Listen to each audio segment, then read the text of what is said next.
అంబటి మాటలపై గుమ్మడి సంధ్యారాణి ఏమన్నారో ఒకసారి చూద్దాం. అంబటి మాటలపై మంత్రి గుమ్మడి సంధ్యారాణి ఫైర్ అయ్యారు.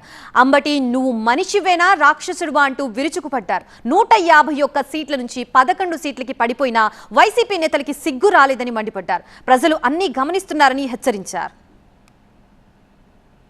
అంబటి నువ్వు మనిషివా పశువా రాక్షసుడివా?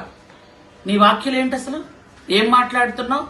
4 సార్లు ముఖ్యమంత్రి అయిన ఒక వ్యక్తిని బూతులు మాట్లాడతావా? అంటే మీకు గత 5 సంవత్సరాలు బూతులు మాట్లాడితే చెల్లిందని కూటమి ప్రభుత్వంలో చంద్రబాబు నాయుడు గారు ముఖ్యమంత్రిగా ఉండగా ఆ రాక్షస లాంగ్వేజ్ ఏంటి? నీ భాష ఏంటి?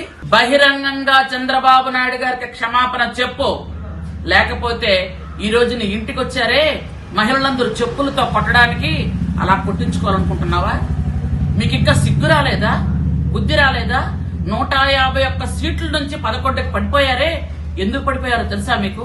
మీ లాంగ్వేజ్ వల్ల, మీ బాడీ లాంగ్వేజ్ వల్ల, మీ డాన్సుల వల్ల, మీ తైతక్కల వల్ల, మీ బూతుల వల్ల.